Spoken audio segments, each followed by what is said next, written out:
Hey everybody, it's Kellen Nitro for Nitromaniac TV's wrestling channel, and it's time for my second Nitro's take of the weekend, and my very final one.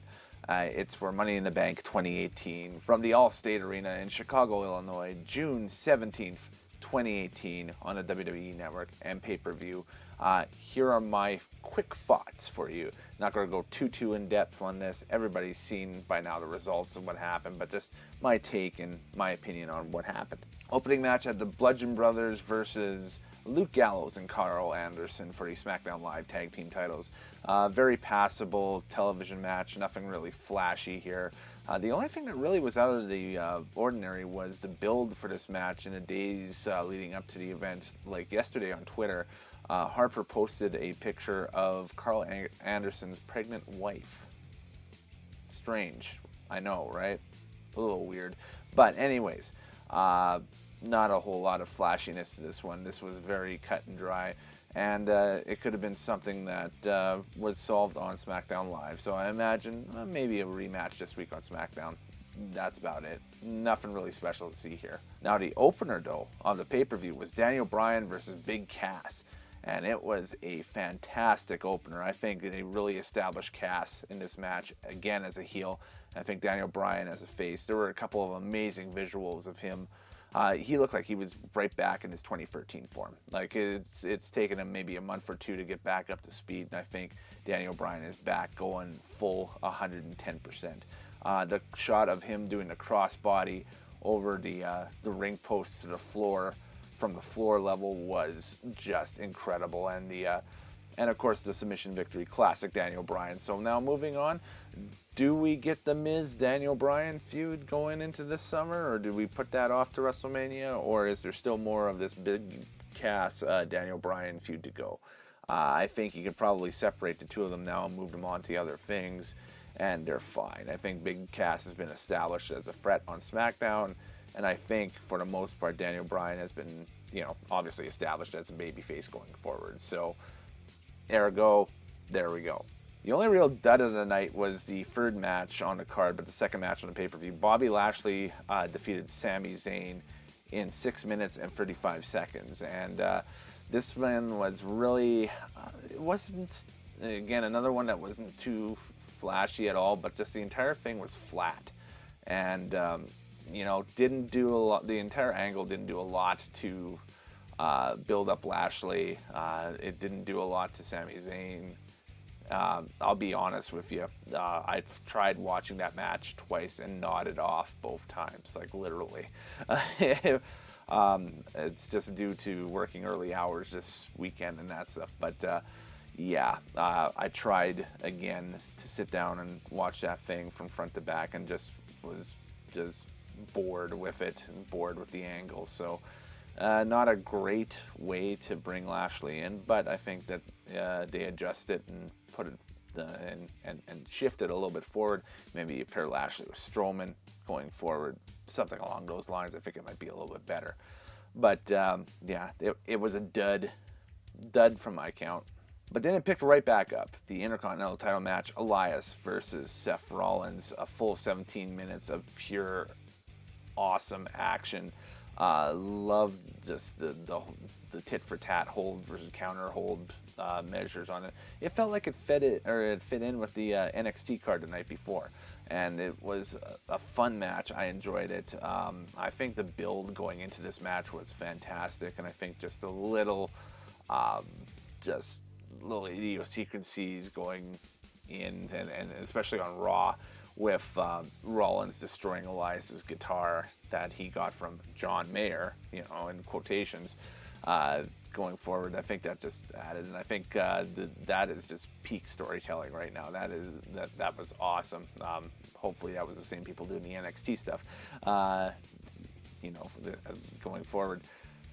Match itself, loved it. Again, back and forth, real tit for tat. The finish with the roll up and Rollins having to go back to his heel tactics and grabbing the tights for the victory, showing that he can still go a little bit with the heel tendencies as well. Going forward, very interesting. It's going to be interesting to see how this plays. Maybe you might be feeling that being a good guy might be a little bit too cumbersome or too constrictive now. for his style, and so now it's going to be, he'll do anything it takes to win and to hold on to that Intercontinental title. Because it was mentioned during the match, his motivation for holding on to the title is he wants to shove it into Lesnar's face and say, hey, listen, I am the full-time champion on Raw, you're here part-time. So is Rollins a potential opponent for Lesnar down the line now? Or to seed someone for that tonight? Who knows? We'll see what happens, but I think that might be a route that they may be exploring in the later months. The women's Money in the Bank match this year, I felt, was very, it was a lot more polished than the two matches last year, which, of course, you have a full year to work on it. You have a full year to look at film and that stuff, and you can change some things. I thought the match at certain points was overly, I guess, overly choreographed. It didn't come off very natural and very like a natural violence amongst them. Towards the end, where everybody was jockeying for position on the ladder, though, was awesome, and just the rotating through, especially the spots with Becky Lynch, how she didn't twist her ankle from falling that far off the ankle or off the ladder is beyond me. She was flying around there, and she was an MVP throughout this entire thing. Alexa Bliss winning the Money in the Bank was at first a bit of a head scratcher, but I was like, okay, cool. But then, of course, later on in the night, we'll talk about that as we get farther down the review a little bit, or farther down the Nitro's take. Not so much a review, but Nitro's take of the event. But yeah, at that moment, I was like, well, that's a very interesting choice, having her as the Money in the Bank champion out of everybody who was in that match. Alexa Bliss honestly wasn't my first choice. I don't think it was like a lot of people's first choice either. I think that a lot of people looking at it were maybe looking at Sasha or potentially Ember Moon or something like that going forward. But Alexa Bliss winning the women's Money in the Bank, you know what? It suits her, it suited her at the time. We'll put it that way. We'll talk about it. It's convoluted. Let's continue on, and we'll loop back to this. Sure. Roman Reigns continues his tour of the mid-card, defeating Jinder Mahal, who came to the ring with Sunil Singh, who was a fucking rock star throughout this thing. He came to the ring like all still beat up because Roman assaulted him earlier this week and whatever, and just rolled him out to the ringside in a full wheelchair. He had the neck brace going on and everything. And he was going full Guy Caballero. Yeah, any SCTV fans will know what I'm talking about with that, where he was acting, hurt. I guess it would be the better way. He was acting hurt in the wheelchair on camera. And then out of nowhere, just when Roman's back is turned, he'll push him, jump right out, and it's like, oh, it's a miracle, he's healed, and then he'll jump right back into the chair and just start holding his shoulder again and that stuff. I think Sunil Singh made that match, honestly. I think that a big assist for the watchability of that match goes to him. Otherwise, it was something that was very Monday Night Raw-ish. It was something that you'd expect to see second or third hour of Raw any week. So Sunil Singh made the match. It was awesome. Reigns wins because that's the new Cena wins lol. It's Reigns wins lol. So going forward, Big Dog is still being touted as maybe not the biggest dog anymore, but a fair size dog for sure. Not the biggest dog, not the big dog, but maybe, I don't know, a large dog. Sure. SmackDown Women's Championship was on the line next, where we had Carmella taking on Asuka. This was a great match because it showcased Carmella as the heel champion that she should be. The chicken shit heel that will be cocky and that stuff in the promos, but then immediately when faced with a situation where her belt's on the line, she's either going to cheat or she's going to, think of some cowardly way to get out of the situation, which is awesome. That's how they have to exactly use her. I think the ending, bringing in Ellsworth, being dressed in the full Asuka garb at ringside and that stuff, and Asuka just being transfixed by it as if she saw a ghost or something, and then Ellsworth revealing himself to the crowd and to everybody there. I thought that was a hell of a pop. That was awesome. I freaked out because, hey, James Ellsworth, great story. Good to have him back. Hopefully this is more than a pay-per-view appearance type thing. Maybe he's back on SmackDown now, full-time as Carmella's valet again, because I don't think that they really explored all they could with that before they let him go. So going forward, I think that's it's a good thing. The match itself was, again, very pay-per-view pace type stuff. It was a very entertaining thing, but it showcased again Asuka just being Asuka and being in the ring and just being the unstoppable juggernaut. But the thing is now is that she's been stopped quite a few times on pay-per-view. So now it's going to be interesting to see what they do to rebuild Asuka, because they've shifted her brand. They've, put her in a lot of high-profile matches, but yet still she can't get the win now at this point in the big one. It's like she was on this long winning streak and won all the big ones, and now she can't win one. So interesting storyline going forward. Stay tuned, I think, throughout the summer and that stuff. The last man standing match between AJ Styles and Shinsuke Nakamura for the WWE Championship was up next. And yes, that was the match that we were expecting to see, at WrestleMania and definitely at Backlash between the two of them. The WrestleMania match itself was good. The problem with that one was the ending, of course. We discussed that at length on this channel in the past, myself and Morehouse. And Backlash, let's just forget that match even happened. This match here was awesome from front to back. I loved all the all-out nature of it. It was almost as if they were taken from the Gargano-Ciampa street fight the night before, with a few spots and a few ideas in that match, including the table set up in the corner where Shinsuke sent AJ into the table and AJ just buckled and it almost got counted out in 10. That was one of my favorite spots in the entire match. I was watching that one, because you got that anticipation building. It's like, wow, Shinsuke may actually walk out with the belt here. I thought for sure Shinsuke was going to walk out with the belt. I had predicted that in amongst my friends' circle and that stuff. But AJ walks out with the belt again. The Pitbull decides to, comes up with the belt again and remains the Georgia Pitbull that, they're marketing him as. So going forward, we'll have to wait and see what we got. Maybe AJ Daniel again, this time for the title. Maybe The Miz gets involved. I don't think we've seen the last of Shinsuke. I don't think they're going to knock him down to the mid-card or anything like that either. So SmackDown's very interesting right now. The title picture, it's definitely the more watchable of the two shows at the moment. The title picture right now is, wow, super cool. It's going to be awesome to watch it going for the summer here. And this match here, do I want to give it match of the night honors? Ooh, man, I don't know. I don't know if I want to give that match of the night honors or not, because Seth Rollins and Elias was pretty good. You know what? I'll give Styles and Nakamura my match of the night vote. I thought that this one was an awesome story. It kept me transfixed for, what was the length?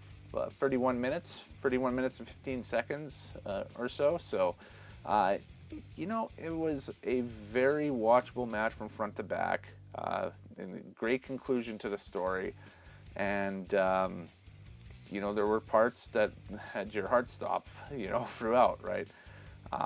But man, this pay-per-view was just, it built along at a classic pace. It was good at this point. It was like, okay, cool. We had got the pop after the Reigns Mahal match. We got the pop of having Ellsworth come back in the Carmella Asuka match, which was awesome. Then we had Styles and Nakamura tear down the house in this last man standing one.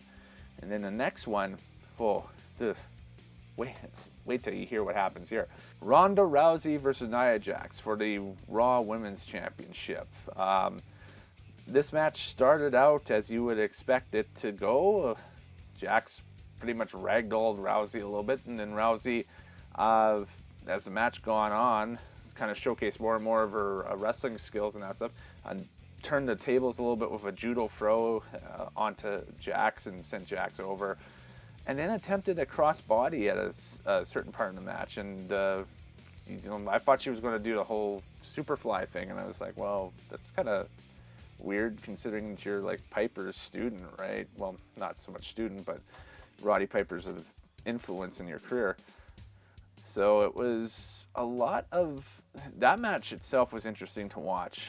The decision was, a very interesting one, with Rousey going for the armbar and finally locking it in on Nia. And right when Nia is just about to tap, all of a sudden Rousey gets hit from behind by the Money in the Bank winner, Alexa Bliss. And she just assaults with the briefcase both Rousey and Nia Jax, just wears them out. And sent Rousey, and this was smart psychology here, sent Rousey over the announce table and got rid of her first so that she could focus her attention on Jax and, more importantly, cash in the Money in the Bank.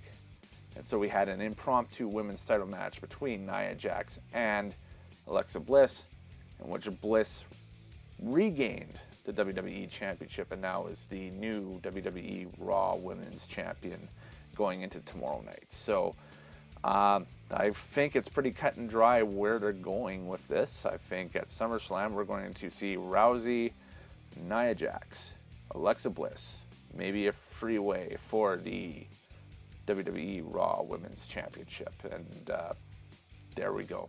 Let's start booking it, folks. SummerSlam, August. Make it happen. And the last one, the men's Money in the Bank match, which was total chaos. I loved the spot where Strowman ended up under all of the ladders that they hauled him out and they beat him senseless and dropped him on the ground and dropped a whole bunch of ladders on top of him. And then right when Finn went to go grab a ladder, he grabbed it, and then all of a sudden, just like the hillbilly Terminator is, Strowman just puts the arm up, and you could just sense that, uh-oh, he's back up and running, sits up, and just goes to town, right? So, and there was a few just real kind of cringeworthy bumps in this one. I know that on one coup de grace attempt, I can't remember who it was on, but Finn looked like he might have tweaked an ankle or something. I want to say it was on the Miz towards the later part of the match. That was one. Seeing Kofi in there, probably the most apropos choice for the New Day, as Kofi was the New Day's choice in the Money in the Bank match. And Braun Strowman winning. So now we have the potential of Strowman cashing in at any point over the next calendar year on Lesnar. Should he stay with the Raw brand and has that bubbling under the surface, I should say. So leads to my big final rating of the entire event, taking into account runtime, production, watchability, enjoyment level, etc., various factors. I'll mark it as the same as last night's NXT TakeOver, which I think is the first time ever I've done it. I think I'm going to mark this as an 8.5 out of 10. Because in my mind, both events were equal. And this is like the first time ever I can remember saying that. Because NXT TakeOver was amazing. Money in the Bank was amazing as well, too. So it was two solid nights of action. And that's what you want to see. And that was, with all the, I think, just the surprise elements being pulled out in this one made it happen. So, but anyways, I'm Kellen Nitro. Later days. Happy wrestling watching. Thanks for checking this out. Like, subscribe, share this video. If there's any other videos on this channel you'd like to like and subscribe and share, please feel free to do so. You can catch me on Twitter at Kellen Nitro. We'll talk wrestling over there. All right, guys. See ya.